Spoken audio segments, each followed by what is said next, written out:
तर काल कुठपर्यंत चालू होतो आपण?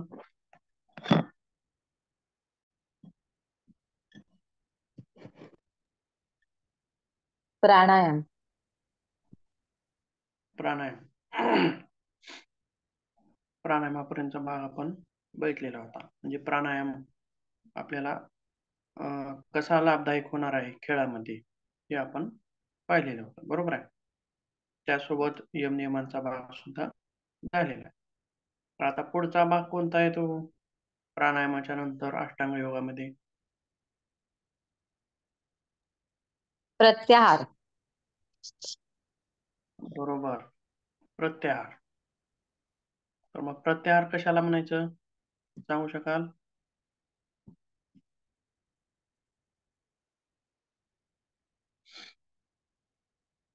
सांगू शकाल कुणी प्रत्याहार कशाला म्हणायचं? तर प्रत्याहार म्हणजे पंच ज्ञानेंद्रियांवर आपल्याला नियंत्रण आणण्याची साधना. बरोबर, छान, खूप छान. पंच ज्ञानेंद्रियांवरती नियंत्रण आणणे म्हणजेच हे ज्ञानेंद्रिय का करतात? त्यांच्या विषयानुसार धावतात, बरोबर आहे. त्यांना जे गोड वाटतं, जे चांगलं वाटतं, ज्याच्यामध्ये सुख मिळतं, त्याच्या मागे धावण्याचं त्यांचं लक्ष असतंय, बरोबर आहे. तर प्रत्याहारामध्ये काय करायचं असतं आपल्याला? हे जे यांच्या यांच्या विषयामागे धावणार असतात त्यांच्या मागून आपल्याला त्यांना काढायचं असतं, बरोबर आहे. स्वविषय संप्रयोगे दिवेंद्रियांना प्रत्याहार म्हणजेच त्या विषयाकडून काढून आपल्याला अंतर्मनाकडे आपल्याला त्यांना वळवायचं असतं, बरोबर आहे. ही झाली आपली अध्यात्मातील गोष्ट झाली, बरोबर आहे.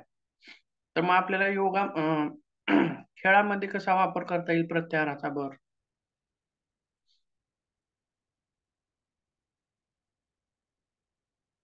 सांगू शकाल कुणी?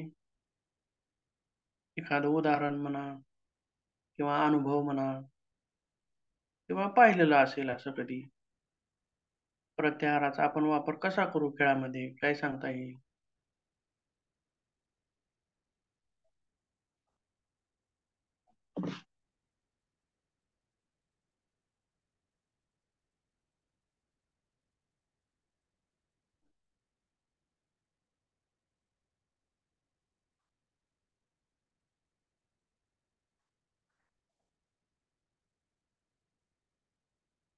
जमेल काही?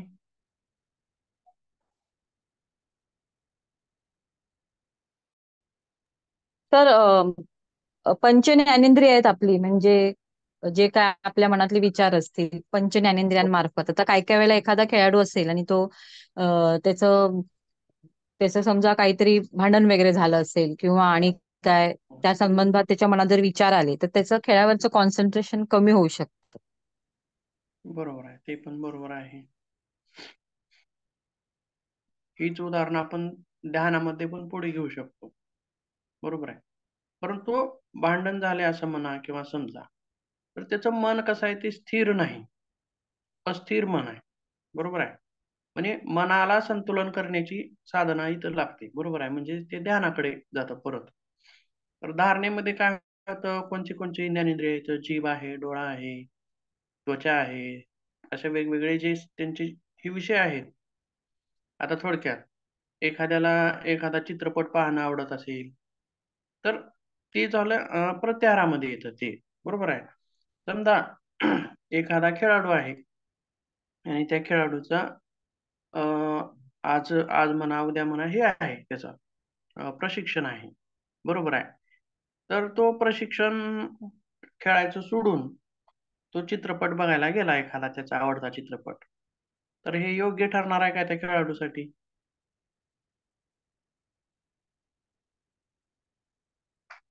नाही. त्याची ट्रेनिंग आहे. त्या खेळाडूची काय आहे? ट्रेनिंग आहे. आज बाबा आजची ट्रेनिंग आहे त्याची. परंतु काय झालं, की त्याचा मोह आवरला नाही तो चित्रपट पाहून आणि तो चित्रपट पाहण्यासाठी निघून गेला आणि आजचं ट्रेनिंग त्याचं राहून गेलं. बरोबर आहे. थोडक्यात आपण स्वाध्यायामध्ये बघितलं होतं बघा, रोजचा अभ्यास केला पाहिजे, रोज प्रॅक्टिस केली पाहिजे. रोज प्रॅक्टिस करायची, चुकवायची नाही. स्वाध्यायाला महत्त्व काय आहे तर नियमित अभ्यास, चुकवायचं नाही त्याच्यामध्ये. तसंच मग तो रोजच प्रॅक्टिस करतोय, पण त्याचे दुसरेच मित्र आले, की बाबा आज रोज उठून काय खेळायचं आहे, चला आज आपण फिरायला जाऊ किंवा पिक्चर बघायला जाऊ किंवा आणखीन कुठली तर क्रिया काहीतरी करायला जाऊ, गोष्ट बघू, इकडं जाऊ, तिकडं जाऊ, अशा गोष्टी झाल्या आणि तो आजची प्रॅक्टिस ठेवला आणि कुठेतरी निघून गेला. बरोबर आहे. किंवा मग परत 2 दिवस खेळला तो, स्वाध्याय केला तो खेळाचा 2 दिवस. परत तिसऱ्या दिवशी दुसरेच मित्र आले आणि काय म्हणले, की "राहू दे आजच्या दिवस खेळू. उद्या खेळता येईल. रोज-रोज काय खेळायचंय, चल." म्हणजेच अ, हे जे प्रलोभनं आहेत किंवा जे आता मग हे विषय कशाचे झाले हो? इंद्रियांचे आवडते विषय आहेत हे.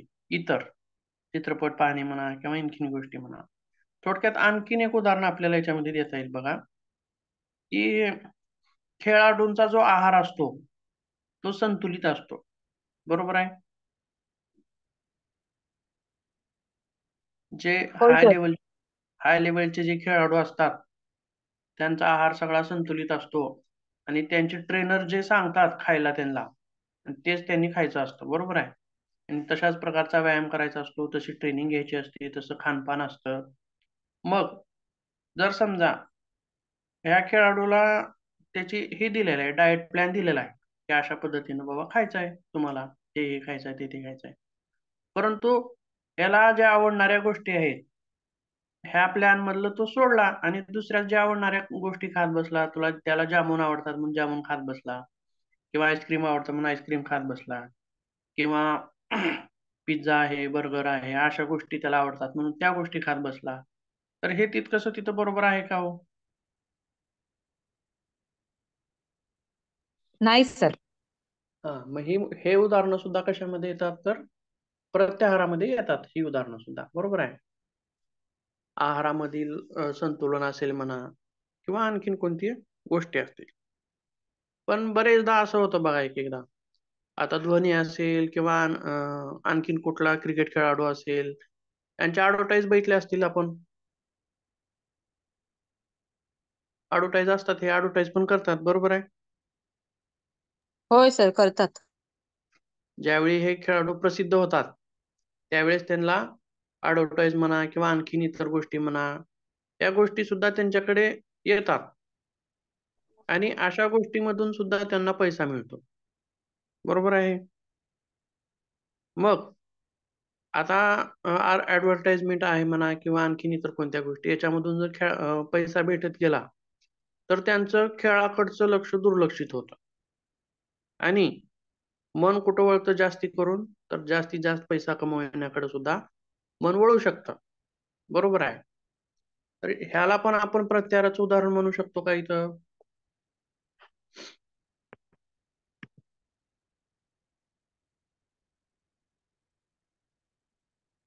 प्रलोभनं जी आहेत हो सर, म्हणू शकतो. हो, कारण अशा शेवटी सर, मग ह्याचं थोडंसं विश्लेषण म्हणजे आता हे तुम्ही म्हणालात की तो ऍडव्हर्टायझिंग कडे जे लक्ष झालं की त्याचं क्रिकेटवरचं लक्ष, सपोज कुठल्या खेळावरचं लक्ष कमी झालं, की हे अ, थोडक्यात म्हणजे मनाचं एक हावरटपणा झाला ना, की मला अजून पैसे कमवायचे, मला हो, पैसे मिळायला पाहिजेत. मग मनात ह्याच्यामध्ये प्रत्याहार, जो विषय आता आहे, प्रत्याहार, हा, सांगा सर. त्या विषयाच्या मागे धावतंय मन. बरोबर आहे. पण आपल्याला हा, बरोबर. प्रत्येक काय करायचं आहे, त्या विषयाकडून काढून आपल्याला अंतर्मनाकडे न्यायचं. बरोबर आहे. अच्छा. हम्म. जीभ जी आहे, जिभेला चांगल्या काय-काय खावं वाटतं.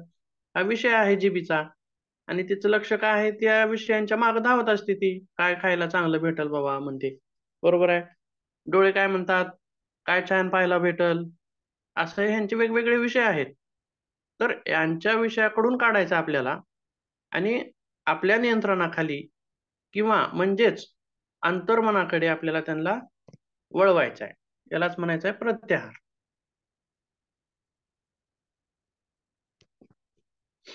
आणखीन काही एखादी उदाहरण कोणी सांगू शकेल?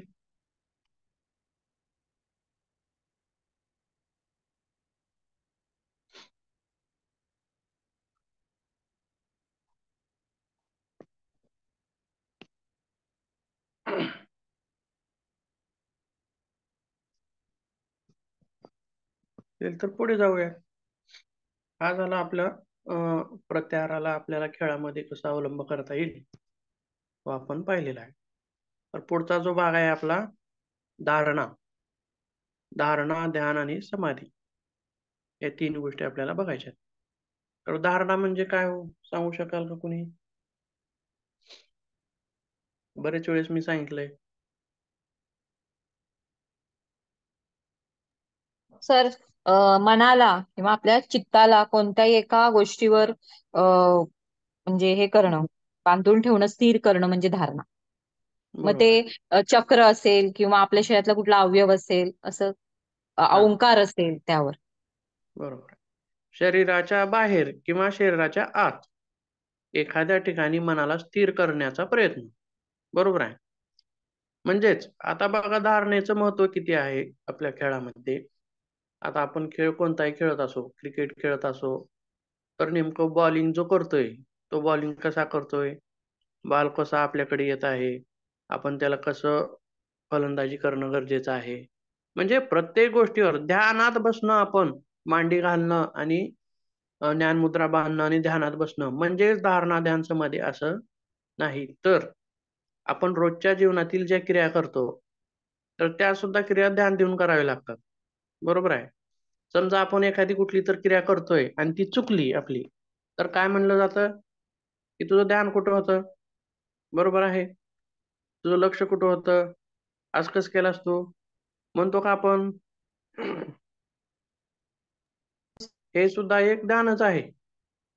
कारण जीवनातील कुठलीही क्रिया करताना रोजच्या ध्यानानं करणं, लक्ष केंद्रित करून करणं, लक्ष ठेवून करणं, ते महत्वाचं आहे. आणि ध्यान ठेवून केलं तरच ती क्रिया कशी होणार आहे? चांगली घडणार आहे. आणि ध्यान जर त्या गोष्टीमध्ये नसेल तर काय होणार आहे? ती क्रिया बिघडणार आहे, असंतुलित होणार आहे. त्यामध्ये काहीतरी चुकीचं होणार आहे. बरोबर आहे. तर मग खेळामध्ये काय काय सांगता येईल बरं आपल्याला? धारणेचा अभ्यास, ध्यान नियंत्रित करणं.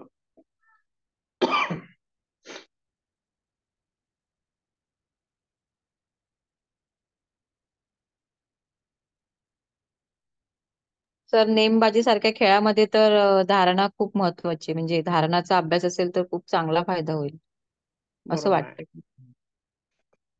बरोबर आहे. त्याच्यामध्ये तर आहेच. कारण एकच लक्ष त्याला भेदायचं आहे. बरोबर आहे. कारण त्याला धारणा, ध्यान, समाधी या तिन्ही गोष्टी महत्त्वाच्याच आहेत. पण मग नेमबाजीसाठी महत्त्वाचं आहे का? आता समजा तुम्ही थोडक्यात कबड्डी खेळताय. बरोबर आहे. मग कबड्डी खेळताना आपलं लक्ष सगळं कशामध्ये असलं पाहिजे? खेळ खेळताना खेळामध्ये असलं पाहिजे. कोणता खेळाडू पुढून येतोय, कोण कसं वार करतोय किंवा आपण कसं कुण्या बाजूने गेलं पाहिजे त्या येणाऱ्या प्रतिस्पर्ध्याला पकडण्यासाठी किंवा आपण कसा गुट केला पाहिजे आपल्या सहभागींनी किंवा तो येताना नेमकं कोणत्या दिशेनं येतोय ह्या गोष्टी सुद्धा आपल्याला ह्या गोष्टीवरती सुद्धा आपल्याला धारणा करणं गरजेचं आहे. बरोबर आहे. तसेच आणखीन कोणता खेळ सांगता येईल बरं? खो-खोचा खेळ आहे. खो-खोच्या खेळामध्ये सुद्धा मागून खो दिला, की तो प्रतिस्पर्धी येऊन आपल्याला ताना देत असतो. मग त्यावेळेस नेमकं कोणता प्रतिस्पर्धी आपल्याकडे येणार आहे? आपण त्याला कसं चुकवलं पाहिजे? खेळ असाल की खेळ हा? खेळ आहे का आपण? खो-खोचा खेळ. होय सर. बरोबर आहे. माहीत असेल हम्म. मग नेमकं काय-काय घडतं खो-खोच्या खेळामध्ये. आणि खो-खोच्या खेळामध्ये लक्ष किती असणं गरजेचं आहे, हे पण ते खेळ खेळणाऱ्याला लक्षात येतं लगेच. किंवा कबड्डी खेळणारा व्यक्ती आहे, त्याला पण लक्षात येतं, की बाबा धारणा किती महत्त्वाची गरजेची आहे. तिथं लक्ष असणं किती गरजेचं आहे. लक्ष चुकलं, की झालं प्रतिस्पर्धी आपल्याला आउट करून निघून जातो. परत आणखीन कोणता खेळ सांगता येईल?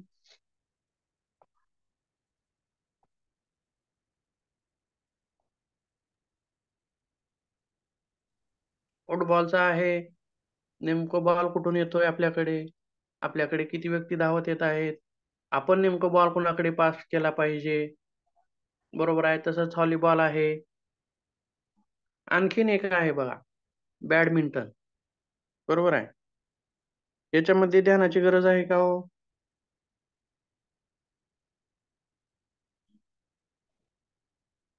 हो सर, सगळ्याच खेळामध्ये खरं तर पाहिजेच कॉन्सन्ट्रेशन. हा, थोडक्यात आपल्याला ह्या ज्या जुन्या जे हे आहेत नावं धारणा ध्यान समाधी, यालाच आपण इंग्रजी भाषेमध्ये आपल्या भाषेमध्ये काय म्हणू शकतो तर कॉन्सन्ट्रेशन. सगळ्याच खेळामध्ये कॉन्सन्ट्रेशन असणं गरजेचं आहे. बरोबर आहे. मग हे कॉन्सन्ट्रेशन कशाने सुधारणार आहे तर या ज्या क्रिया आहेत धारणा ध्यान समाधीच्या, अशा क्रियांनी ते कॉन्सन्ट्रेशन आपलं सुधारणार आहे. बरोबर आहे. म्हणजेच धारणेचा अवलंब आपल्याला कसा करायचा खेळामध्ये.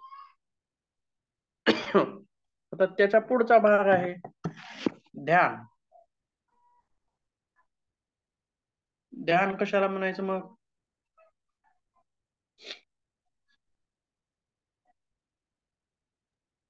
तत्र प्रत्येक ताणता ध्यान म्हणजे धारणामध्ये सर आपण जे अवलंबन घेतो, म्हणजे धारणामध्ये आपण जो विषय घेतो त्याच्यावर अ, एक ताणता ठेवणे म्हणजे एक सूत्रता ठेवणे म्हणजे ध्यान, एकाच कॉन्सन्ट्रेशन करणे एकाच ह्याच्यावर. बरोबर आहे. धारणेमध्ये काय करतो आपण, मन स्थिर करण्याचा प्रयत्न करतो, पण मन आपलं स्थिर होत नसतं, धावत असतं, परत आपण त्याला आणत असतो. परंतु ध्यानामध्ये काय होतं, मन स्थिर व्हायला लागतं. मग खेळामध्ये सुद्धा तसंच आहे. बरोबर आहे. आपण थोडंसं लक्ष ठेवलं, आपलं बघा लक्ष भरकटतं परत येतं, भरकटतं परत येतं. परंतु खेळ चालू झाल्यापासून ते खेळ संपेपर्यंत, बरोबर आहे, लक्ष असणं गरजेचं आहे का हो? हो. का फक्त मध्येच थोडं थोडं लक्ष असणं गरजेचं आहे? नाही. बरोबर आहे. तर धारणेची गोष्ट कशी आहे तर खेळामध्ये पण तसंच आहे, लक्ष राहतं जातं राहतं जातं. बरोबर आहे. परंतु ध्यानाचा अभ्यास म्हणजे कसा अवलंब करायचा आहे तर खेळ सुरुवात झाल्यापासून खेळ संपेपर्यंत पूर्ण लक्ष केंद्रित असणं, म्हणजेच तिथं आपल्याला ध्यान म्हणता येईल. ध्यानाचा अवलंब आपल्याला खेळामध्ये कसा करायचा आहे. बरोबर आहे. आपण दोन्ही खेळ खेळताना बघितले का हो कधी क्रिकेटचा? बघितलात का? बघितला असाल सर्वजणच. तो कशा स्वरूपाने खेळतो? घाईघाईमध्ये खेळतो का सावकाश खेळतो का ध्यान केंद्रित करून खेळतो? सांगू शकाल का? बघा बरं, कधी पाहिले का तुम्ही खेळचं धोनीचं क्रिकेट खेळताना?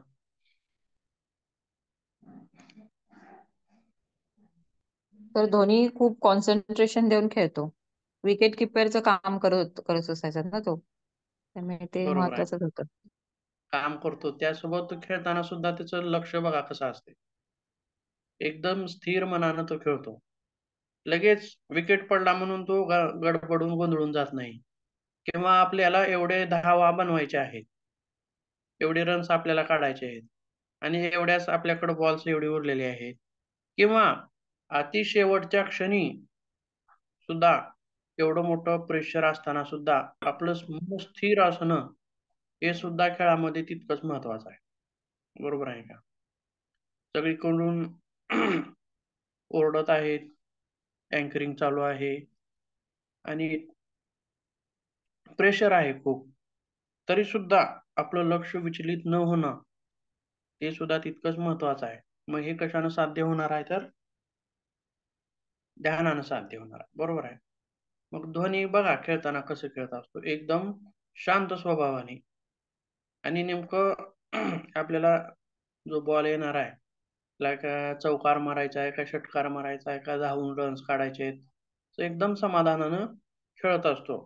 त्याच्यावरती जास्तीत जास्त कोणत्या प्रक्रियेचा परिणाम दिसून येत नाही. बरोबर आहे. तो लगेच उद्विग्न होत नाही किंवा उल्हासित होत नाही. समस्थितीत चालत जातो. बरोबर आहे. आणि त्याच्यामुळंच सुरुवातीपासून शेवटपर्यंत टिकण्याची कला त्याच्यामध्ये आपल्याला दिसून येते.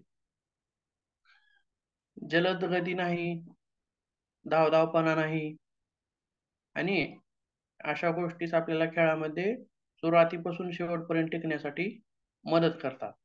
हे सुद्धा एक प्रकारचं ध्यानच आहे आणि ह्या गोष्टी सुद्धा ध्यानानेच साध्य होतात.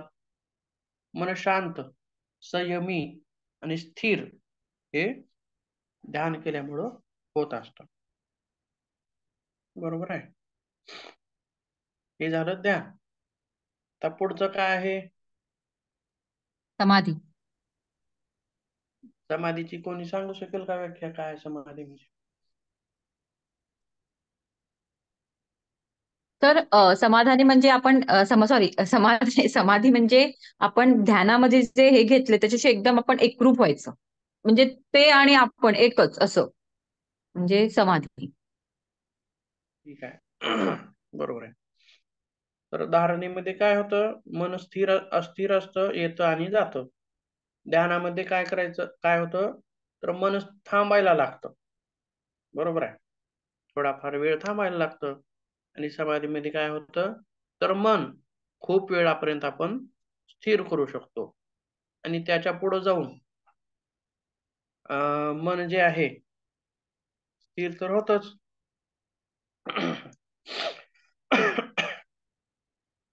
मग समाधीचा कसा वापर करता येईल हो खेळामध्ये आपल्याला? काय सांगता येईल बरं याच्याबद्दल?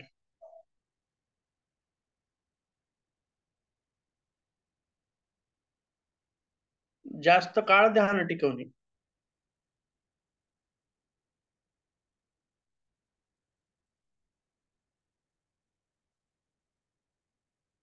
आता मी सांगितल्याप्रमाणेच खेळाची सुरुवातीपासून खेळाच्या शेवटीपर्यंत लक्ष असणे म्हणजेच हे जास्त काळ ध्यान टिकवण्याचं एक उदाहरण आहे बघा.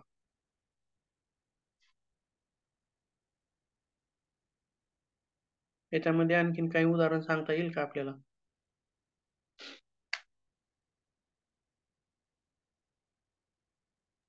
तर बुद्धिबळ सारखा खेळ आहे.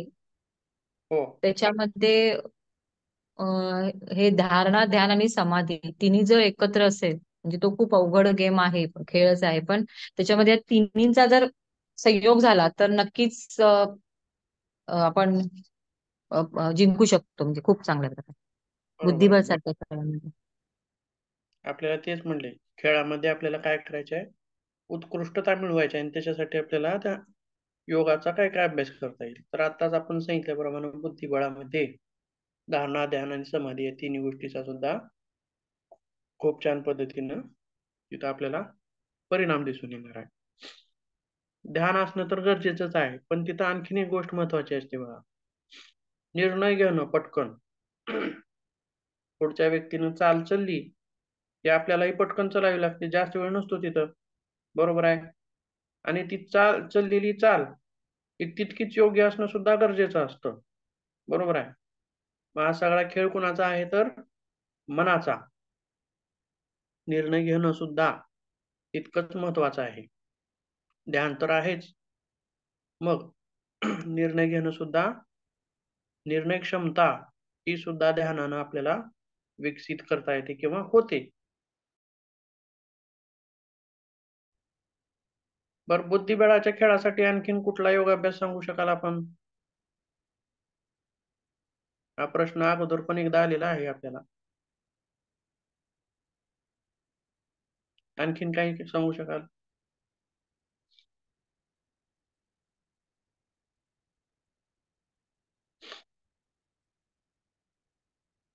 आता असा प्रश्न पडला तुम्हाला की बाबा बुद्धिबळाच्या खेळाडूसाठी कोणता योगाभ्यास सुचवा? तर काय काय सांगाल त्या?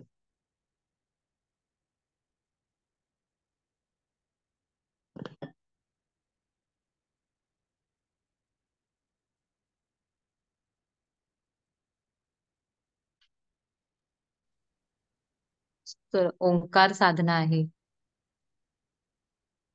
ओंकार साधना, परत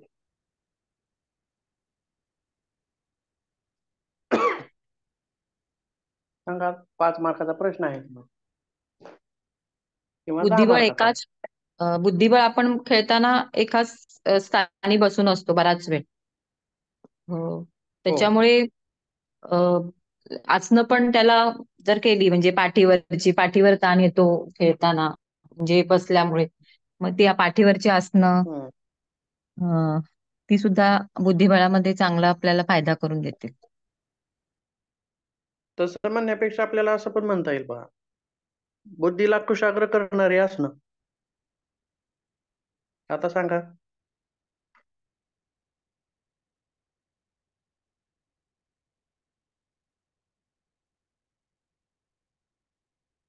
आहेत बरेच. बुद्धीशी निगडीत असणारे असणं, मेंदूशी निगडीत असणारे असणं. शीर्षासन, शीर्षासन सर्वांगासन. शीर्षासन आहे. हो. सर्वांगासन आहे. हो, बरोबर. शीर्षासन, सर्वांगासन, आणखीन विपरीत करणी वृक्षासन, मुद्रा, गरुडासन. वृक्षासन, वृक्षासन. गरुडासन. हे संतुलन राखता येतं आपल्याला मनात. आणखीन काय सांगता येईल आसनामध्ये?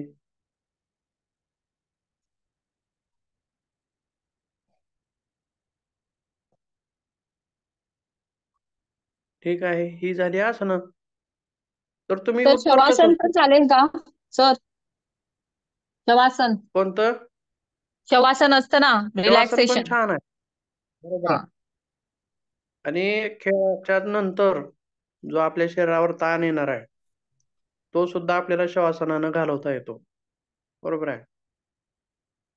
आता बघा, खेळाडू खूप वेळ खेळले, तास 2 तास, तर की निवांत बसतात थोडा वेळ. पण त्यावेळी आपण जर शवासन वगैरे करून घेतलं, तर त्यांच्या शरीरावर आलेला ताण चांगल्या पद्धतीने आपल्याला काढता येतो.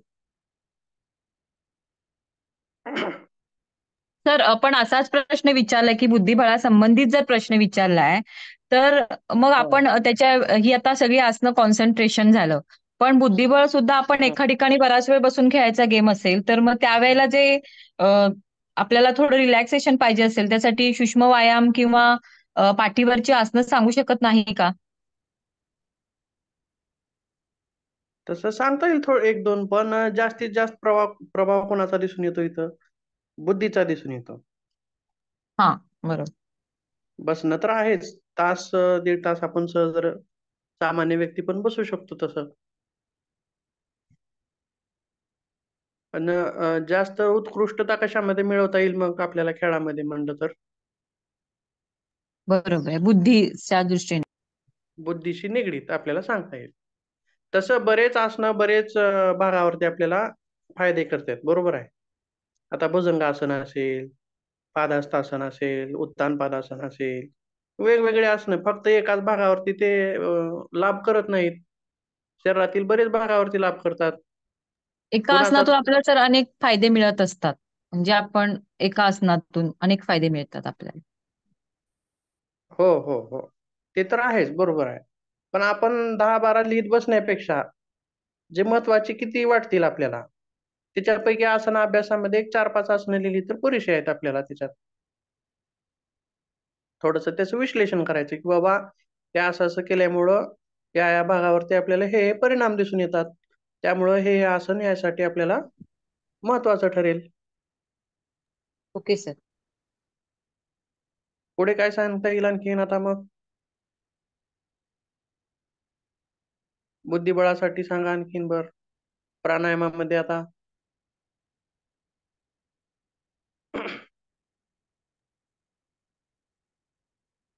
सर, दीर्घ श्वसन चालेल का? ठीक.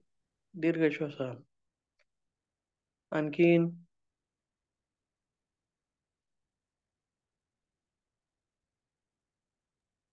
भ्रामरी पण होऊ शकतो सर.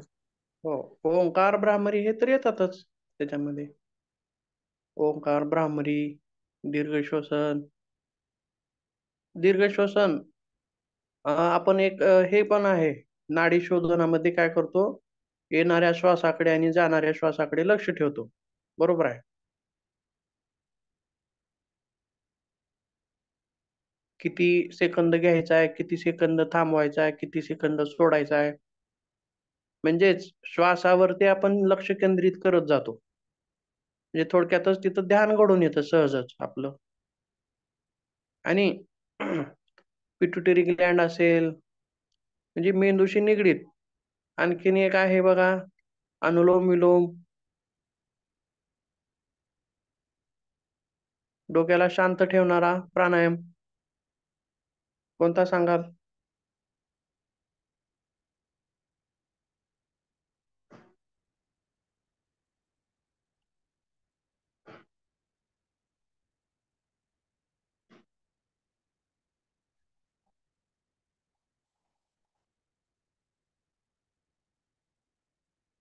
ठीक आहे, पुढे जाऊयात. काही आसन अभ्यास, काही प्राणायाम आणि त्याच्या पुढे जाऊन प्रत्याहार, धारणा, ध्यान, समाधी या गोष्टी आपण बुद्धिबळाच्या खेळामध्ये वापरासाठी आपण त्याबद्दल सविस्तरपणे माहिती लिहू शकतो. आणि प्रश्न असेच येतात तुम्हाला बऱ्यापैकी. तर अष्टांग योगामधील आपला भाग संपला आज, बरोबर आहे? समाधीपर्यंतचा. होय सर. त्याच्यानंतर सुरुवातीला आपण काय बघितलं? सूक्ष्म व्यायामाचे लाभ काय खेळामध्ये, कसा वापर करता येईल सूक्ष्म व्यायामांचा, आणि अष्टांग योगाचा काय काय लाभ होईल, यम कशा प्रकारे वापरता येतील, नियम कसे वापरता येता येईल, आसन, प्राणायाम वगैरे समाधीपर्यंतचा भाग आपण बघितला आज. कसं कसं आपल्याला वापर करता येईल. तर आता त्याच्या पुढचा जो भाग आहे, षडांग योगाचा भाग, त्यातील काय काय आपल्याला वापरता येईल ते बघूयात. अगोदर बघा षडांग योगामध्ये काय काय येतं. धवती आहे, बस्ती आहे, नेती, कपालभाती, त्राटक आणि नवली. म्हणजेच किती अंग आहेत त्याच्यामध्ये? एकूण 6 आहेत. म्हणूनच याला काय म्हणायचं आहे? षडांग योग. वरच्या अंगामध्ये किती होते अंग? 8. म्हणून त्याला काय म्हणायचं होतं? अष्टांग योग. तर षडांग योगामधील धवती म्हणजे काय माहित आहे का आपल्याला काही त्याच्याबद्दल थोडीफार?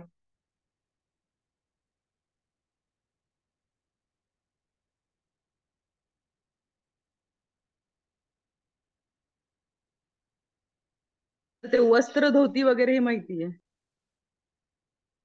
ठीक आहे. वस्त्रधोती आहे किंवा जलधोती, 2 प्रकार असतात. त्याचे बरेच प्रकार आहेत जल आणखीन. हा जलधोती वस्त्र धोती हो सर. बरोबर आहे. पाणी प्यायचं असतं पोट भरून आणि ते ओकून बाहेर काढायचं असतं. वमनधोती. याचा काही वापर होईल का हो मग आपल्याला खेळात?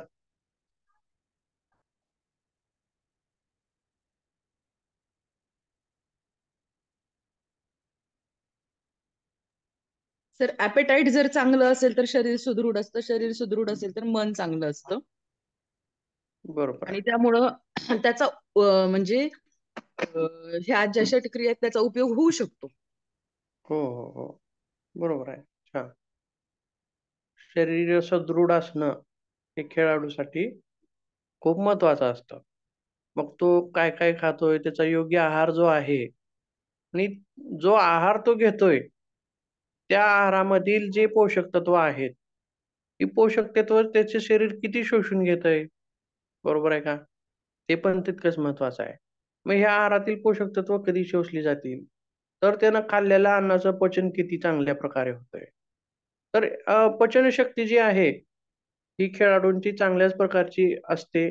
कारण खेळण्याच्या शारीरिक हालचाली बऱ्याचपैकी त्यांच्या होत असतात. त्यासोबत त्यामुळं जे लोक बैठे कामं करणारे असतात, अशा लोकांना मात्र पचनाचा थोडा त्रास दिसून येतो. आणि खेळाडू वृत्ती असणारे खेळाडू जे असतात, सतत खेळत असतात काही ना काही, तर त्यांना तेवढासा त्रास तिथं दिसून येत नाही.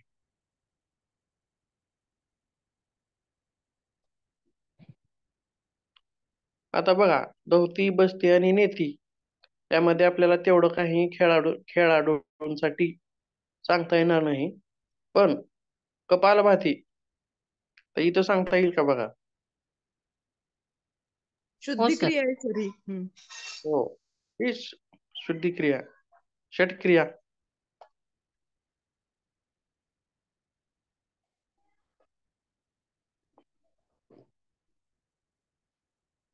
कपालभातीचा मग कसा वापर करता येईल आपल्याला? म्हणजे काय लाभ काय सांगता येतील तिचे?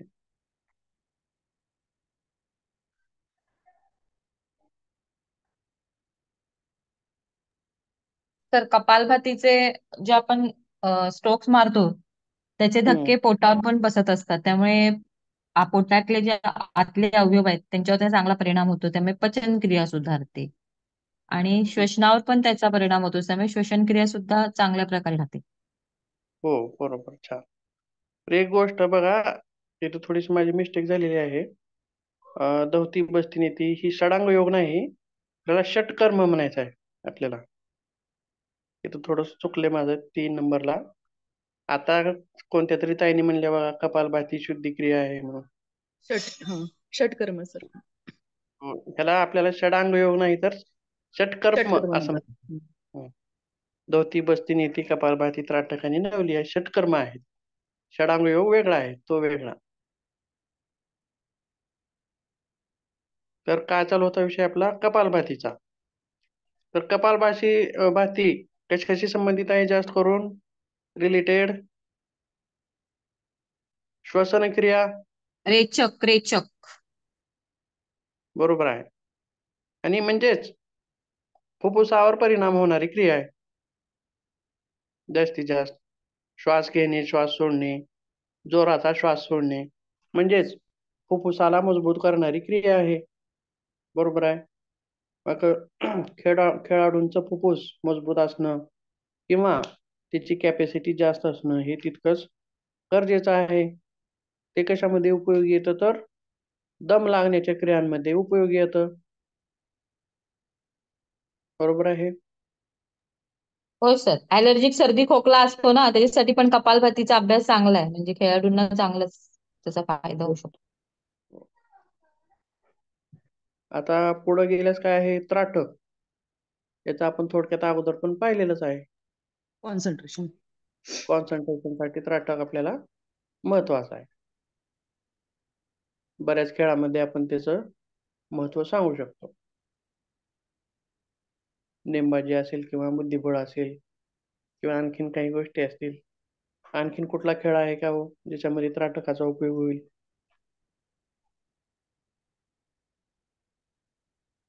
तर प्रत्येक खेळामध्ये तुम्हाला कॉन्सन्ट्रेशन आवश्यकच असतं. तुम्ही बास्केटबॉल खेळा, चाहे क्रिकेट खेळा, हॉकी खेळा, तुम्ही तुमच्या हो, बॉलवर तुमचं लक्ष असणं तेवढंच गरजेचंच असतं. असं नाही हो, की हो. तुम्ही तिरंदाजीमध्ये किंवा फेन्सिंग तलवारबाजीमध्येच त्याचं लक्ष देताल.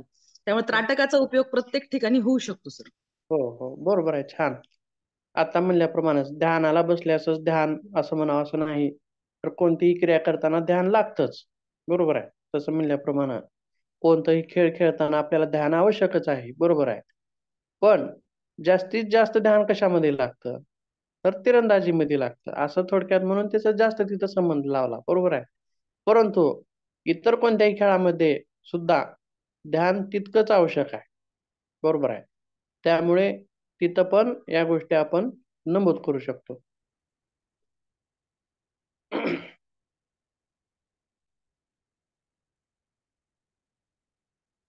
नवलीचा काय वापर होईल का हो खेळात?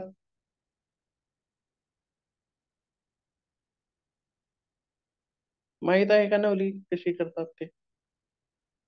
बघितली असेल सर्वांनीच.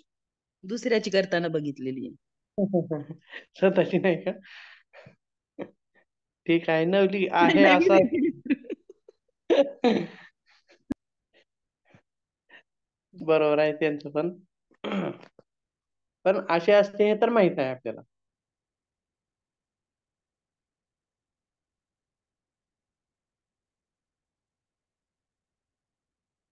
तर कपालभाती आणि त्राटक या क्रिया ज्या आपण सामील करू शकतो. नवली तितकीशी आपल्याला लिहिता येणार नाही त्याच्यामध्ये. अष्टांग योगामधील मात्र प्रत्येक आपल्याला भाग आपल्याला खेळामध्ये उपयोगी दाखवता येतो. सूक्ष्म व्यायामांचा येतो आणि षटकर्मामधील कपालभाती आणि त्राटकाचा भाग आपण सामील करू शकतो. तर पुढे आहे सूर्यनमस्कार. सूर्यनमस्कारालाच काय म्हणलेलं आहे आपण? सर्वांगीण व्यायाम. प्रत्येक खेळामध्ये उपयोगी येणार आहे. बरोबर आहे. फक्त हाताच्याच हालचाली होतात का? फक्त सांध्याच्या हालचाली होतात का? का फक्त मणक्यांच्याच हालचाली होतात का? तर नाही, तर सूर्यनमस्कारामध्ये सर्वच शरीर समाविष्ट होतं. सांधे पण समाविष्ट होतात. बरोबर आहे. हात पण समाविष्ट होतात, पाय पण समाविष्ट होतात, पाठीचा मणका पण समाविष्ट होतो. त्यासोबत कमरेवरती पण ताण पडतो, पोटावरती ताण पडतो आणि अश्वसंचालन म्हणा, अशी जी आसनं आहेत, तशा आसनामध्ये पायांच्या स्नायूंना वेगळ्या प्रकार छान अशा त्या पद्धतीने ताण पडतो किंवा पादहस्तासन असेल, त्यामध्ये सुद्धा शरीराच्या मागच्या बाजूनी पूर्ण पद्धतीनं खूप छान असा ताण पडतो. म्हणजेच सूर्यनमस्कार आपल्याला काय म्हणता येईल, सर्वांगीण व्यायाम आहे आणि याचा फायदा शरीराच्या प्रत्येक भागांना होतो. स्नायूंना होतो, हाडांना होतो, त्वचेला होतो, सर्क्युलेटरी सिस्टम असेल, डायजेस्टिव्ह सिस्टम असेल, बरोबर आहे. मग सूर्यनमस्कार एवढा फायदेशीर आहे, तर खेळामध्ये होईल का हो समावेश त्याचा? होय सर, हो, होऊ होईल. शकतो सर. होईल, बरोबर आहे. आणि खूप गरजेचं आहे. सगळ्याच खेळामध्ये होईल का हो? होय सर, सगळ्या खेळांमध्ये महत्वाचा आहे सूर्यनमस्कार. सगळ्याच खेळामध्ये गरजेचं आहे. बरोबर आहे. आपण कारण शरीराचा जास्तीत जास्त भाग याच्यामध्ये सहभागी होतो. बरोबर आहे. आणि खेळामध्ये सुद्धा कोणती क्रिया आपल्याला कधी करावी लागेल, त्यावेळी आपण निश्चित नसतं. म्हणजे अचानक क्रिया घडत असतात सगळ्या. वाकण्याच्या असतील, पळण्याच्या असतील, बसण्याच्या असतील, उडी मारण्याच्या असतील. अचानक होतात ह्या सगळ्या क्रिया. मग ह्या क्रिया अचानक होत असताना आपल्या शरीरातील त्या त्या भागाला अचानक क्रिया झाली की थोडाफार ताण येऊ शकतो. परंतु जर तो खेळाडू सूर्यनमस्कारासारखे करत असेल सूर्यनमस्कार वगैरे, तर त्याच्या शरीरातील प्रत्येक भागांना सवय होऊन जाईल ताण सहन करण्याची. बरोबर आहे का? म्हणजे होय सर. अचानक येणारा ताण हा सुद्धा ऍक्सेप्ट करण्याची ताकद त्यामध्ये येईल. तसेच ताण आलेला घालवणं ही झाली ह्याला म्हणायचं ट्रीटमेंट नंतर. पण ताणच येऊ नये हे प्रिव्हेन्शन म्हणून पण आपल्याला तिथं उपयोग त्याचा होतो. सर, सूर्यनमस्कार सूर्यनमस्कारामधली स्ट्रेचिंग आणि स्ट्रेंथनिंग दोन्ही स्पोर्ट्स मध्ये यूज होऊ शकतो. हो, हो, हो. स्ट्रेचिंग, स्ट्रेंथनिंग, कॉन्सन्ट्रेशन या सगळ्याच क्रिया त्यामध्ये आपल्याला छान अशा पद्धतीनं घडून येतात आणि त्यांचा वापर आपण उत्तम अशा पद्धतीने खेळामध्ये करू शकतो. आपलं ओव्हरऑल जी हेल्थ आहे, बरोबर आहे. शारीरिक जे आपलं हेल्थ आहे सर्वच, ती सर्व सूर्यनमस्काराने व्यवस्थित चालते. शारीरिक, मानसिक या दोन्ही गोष्टीवरती त्या क्रिया होतात. आता बघा प्राणायाम करताना आपण श्वासाचे व्यायाम करतो, पण शरीर तेवढं हलवतं का हो? नाही. पण सूर्यनमस्कारामध्ये दोन्ही पण क्रिया घडतात. शरीर पण हलतं आणि श्वासोश्वासाचे पण नियम असतात. बरोबर आहे. मागे झुकताना श्वास सोडणे, पुढे झुकताना श्वास घेणे. म्हणजे ज्यावेळेस आपण 12 आसनं करतो, त्यावेळेस प्रत्येक वेळेस श्वास मध्ये बाहेर, मध्ये बाहेर अशा गोष्टी घडत असतात आणि ह्या सगळ्या गोष्टी आपल्याला लक्ष केंद्रित करूनच करायच्या असतात. बरोबर आहे. 12 आसनं तर होतातच, घडतात. पण त्यासोबत काय होतं आणखीन? प्राणायाम सुद्धा घडून येतो. बरोबर आहे.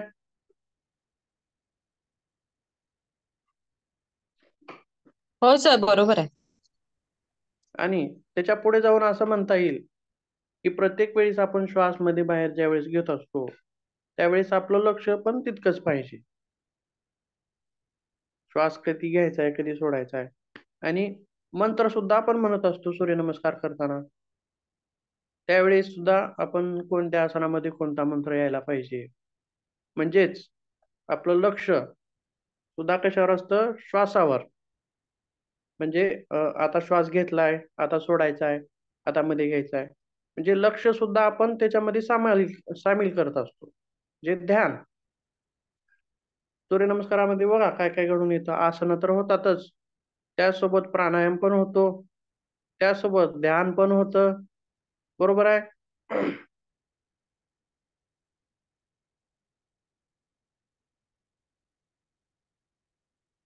म्हणजेच थोडक्यात आपल्याला त्याचा वापर मन स्थिर असणे, मन उल्हासित असणे, मनाची जी उदासीनता असेल किंवा मन सुद्धा डिप्रेशन असेल, या सर्व गोष्टी इथं परिणामकारक होऊन दिसून येतात. सूर्यनमस्कार त्याच्यावरती परिणाम करू शकतो.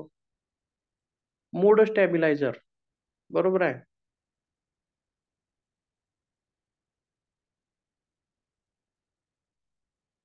तर अशा पद्धतीने आपण सूर्यनमस्काराला पण खेळामध्ये समाविष्ट करू शकतो.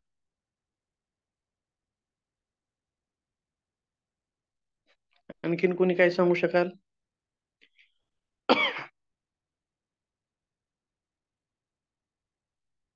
एखादं उदाहरण?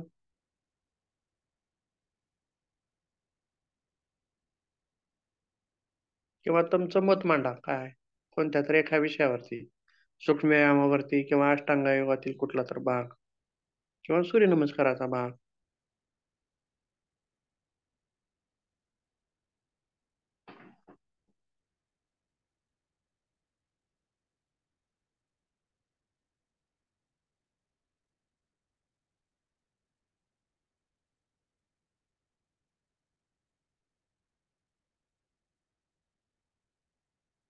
किंवा आपण जो भाग पाहिला आतापर्यंतचा त्याच्यामध्ये काही अडचणी वगैरे. कारण हा जो पॉइंट आहे आपला खेळातील उत्कृष्टतेसाठी yoga practice for excellence sports, आज संपवतो आपला इथं. आणि दुसऱ्या मॉड्यूल मधला शेवटचा जो पॉइंट आहे स्पोर्ट्स इंजुरी आणि योग, तो आपण उद्यापासून चालू करूया.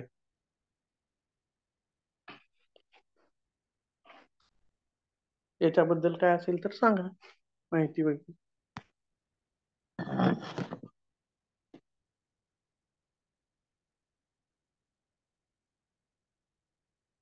किंवा आणखीन कुठला भाग याच्यामध्ये आपल्याला समावेश करता येतो.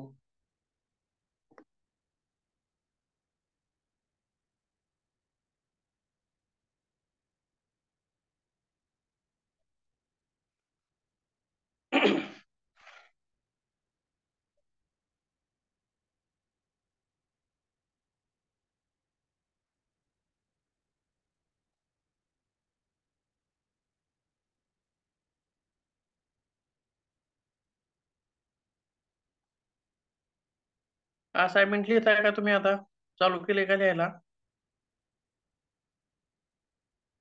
नाही, लिहायला सांगितलेत का नाही आणखीन? हो, सांगितले लिहायला सर, पण आणखी सुरुवात केली नाही. पण नोट्स पण आली नोट्स नाही. नाही. हे पीपीटी तुमच्याकडे असलेलं सरांना पाठवा सर, पाठवतील. चालते ठीक. तेच मला विचारायचं होतं. हो सर, पाहिजे ते पाठवा.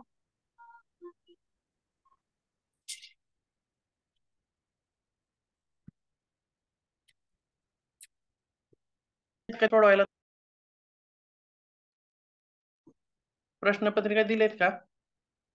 हो दिले. ठीक आहे, चालेल. मग आतापर्यंत जो झालेला